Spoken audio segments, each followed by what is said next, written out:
Iloilo Provincial Government ginbakal ang mga produkto sang banwa para ipanagtag bilang relief goods sa bugos nga probinsya. Ining gintutukan ni Daryl Marie Sarmiento. Gintipon sang gobyerno probinsyal ang tanan nga produkto gikan sa magagmay nga mga manguguma sa nagkalain-lain nga banwa agud ipanagtag bilang relief goods. Naghalin sa masobra 8 milyones pesos nga pondo ang gingamit agud makabakal sa mga ulutonon, prutas, itlog kag iban pa nga produkto lokal. Sa muni nga kalamidad nga nagadugay, no, you take care of three things, no? LGU, hospital, and then economy.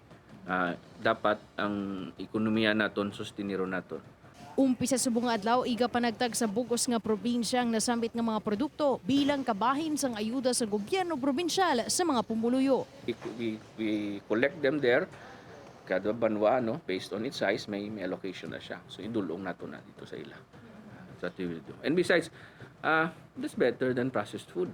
Samtang bilang seafood ang nagapanguna nga produksyon sang banwa naghatag naman ang konsepsyon sang ila produkto sa banwa sang Kalinog bilang dugang nga ayuda. 629 kilos sang nagkalain-lain nga isda, 300 kilos sang dried fish ang ginhatag nga bulig sa mga alkalde sa 5th Distrito. Upod kay Hans Tisierto, Daryl Marie Sarmiento, One Western Visayas.